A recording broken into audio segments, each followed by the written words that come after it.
Hello and welcome. My name is Helen Gray and I'm an international leader here at Iðan Education Center here in Iceland. We're here today to talk a little bit about and reflect on a report that the NVL Network for Working Life and Digital Transformation is involved in with the University of Aalborg in Denmark. Iðan and the Education Training Service Center here in Iceland are members of this NVL network, and NVL stands for Nordic Voksnes Læring, or Nordic Adult Education. And today we have with us Dr. Tryggvi Thayer. Tryggvi is from the university, or works at the University of Iceland for the School of Education, and he is responsible for the development of academic studies. We asked Tryggvi to be with us here today to kind of reflect on the 5 recommendations that are put forth in this report. Tryggvi is going to kind of reflect on the recommendations, a little bit about the approach, and kind of help us look a little bit towards the future. And this is really important for us to do because it's important for us to share the results from this report and how we can proceed. So Tryggvi, please, we look forward to hearing from you now. Thank you, Helen. So first I want to thank the authors for this report. It's obvious that they've done a very thorough analysis and research project and produced some very interesting results here. And particularly the recommendations at the end, that I think they are certainly quite relevant. The one thing that I think is sort of lacking in the overall approach that is adopted here is perhaps an element of foresight. And there is not much mention of foresight or futures specifically, or futures research in this. And it could be that that would be a different research project, but I think it certainly would be a very relevant one to expand on what we have here. And if we just go through, and I'm going to go through the recommendations and say some words about each of these, and I think that will strengthen some of my points regarding my comments about futures and foresight.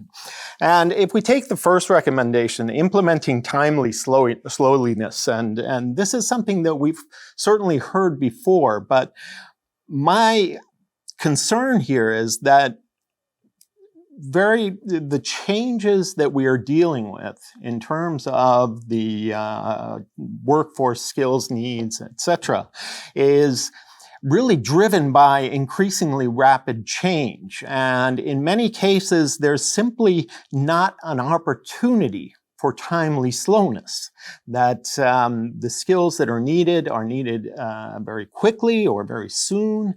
And so here, especially, I would say, in terms of timely slowness, if you're going to go that route to enable yourself to use timely slowness, then you need to have some fairly concrete idea of what future you're aspiring to. So a futures and foresight element within this research project would really enable this timely slowness, right? So that if we know where we're heading well ahead of time, then we can implement timely slowness in a manner consistent with the recommendations here. But all too often, I think that the changes that are being dealt with, that these are just-in-time changes, just-in-time skills needs, and a timely slowness is really not something that many businesses can afford in terms of the digital transformations that are taking place today. Prioritizing a broad repertoire of strategies to navigate the digital transition and digital transformations. I think this is pretty much a no-brainer, that of course, if companies are able to develop strategic plans that lay out where they can head in terms of dealing with digital transformations before those transformations become burdensome, then that makes sense. And that certainly goes back to what I said about the first point, that here, of course, we need to have at least some fairly workable, usable vision of the possible futures that we can aspire to, we being then companies and organizations, to be able to develop the strategies that allow us to create roadmaps, flexible roadmaps, that we can say, okay, we appear to be heading in this direction, we're going to need those skills. And so again, there, the foresight and futures element is really, to me, more requisite than optional, shall we say. Creating attention in practice on context. And I think that this is actually a point that I think the authors make throughout the research that they're reporting on here, this element of context and how important it is. And I couldn't agree more. And I think that, for example, the design-based research approach that the authors have adopted, that to me, design, use of that term in that context always implies that we are focusing on individuals in their real contexts. And so certainly creating practices or attentions in practice that emphasize that importance of the context is very important.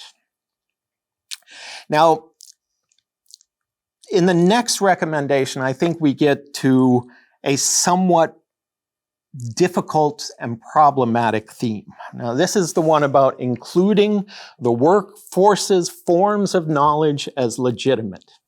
And I think I couldn't agree more, and I think that there's a wealth of futures research that has shown us that if we're going to prepare for a future in which digital transformations are going to disrupt businesses and organizations, prompting new practices, then the knowledge, and it can be the tacit and implicit knowledge of the workers who have been associated with the practices that we're dealing with, that their knowledge is key, and it's very important. And I think that we have to think that, for example, if we're going to replace carpenters with machines, that we can't do that without the carpenters, because we need their knowledge input to be able to do this.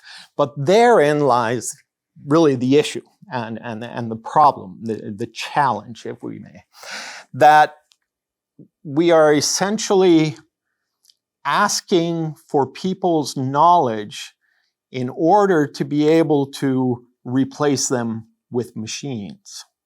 And I don't see them being, the workers being particularly motivated by this.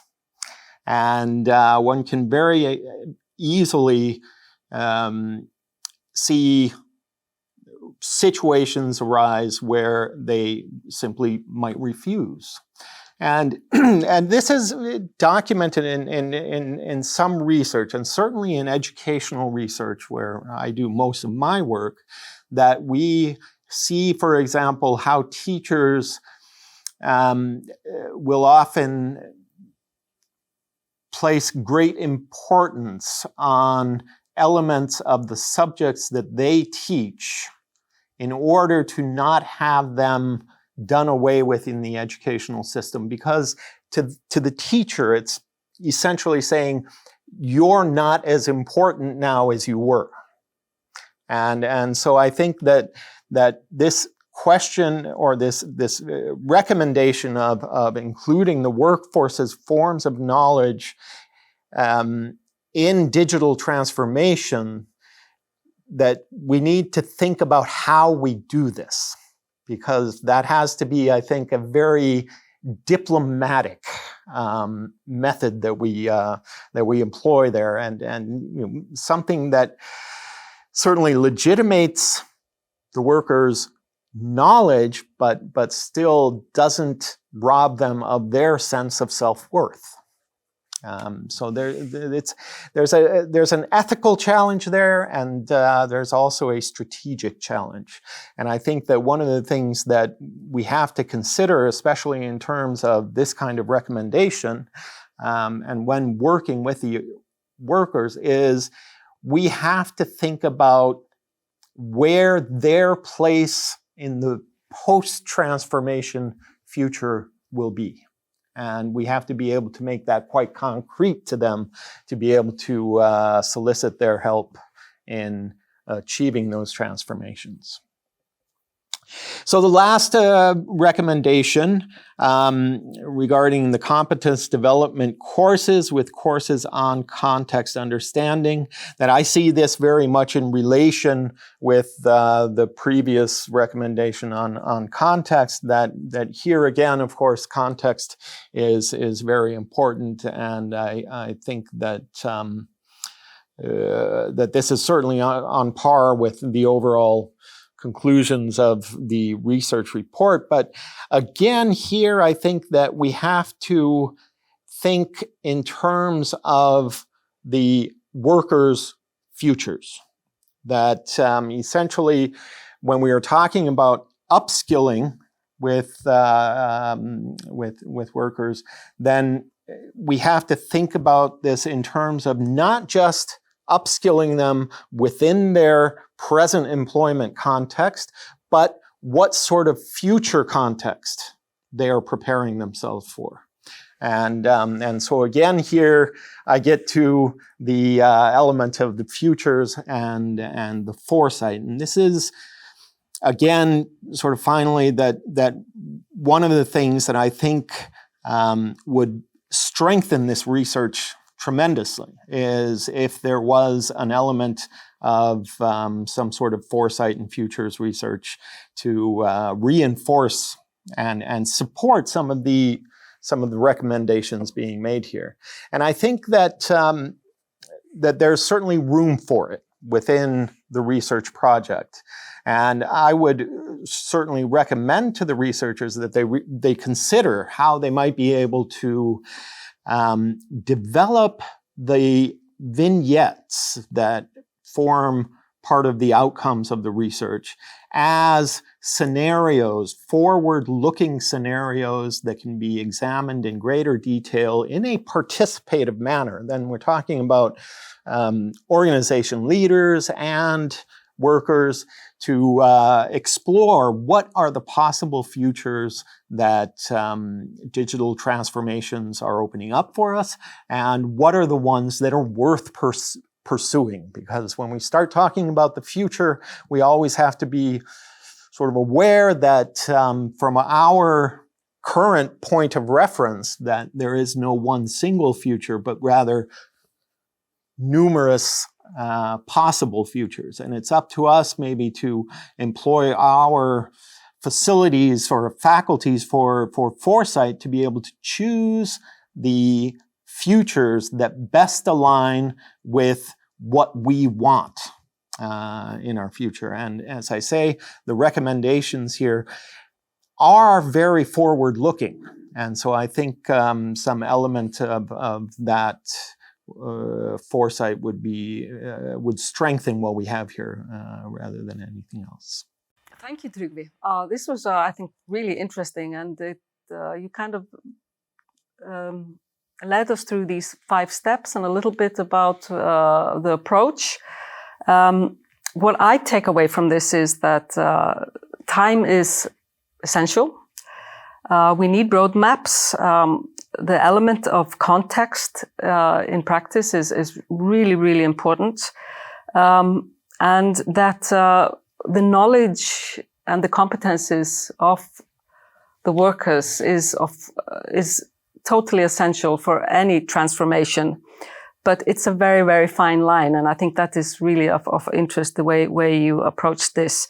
And we really have to look at everything in a certain context. So, and Tryggvi, thank you for being with us here today.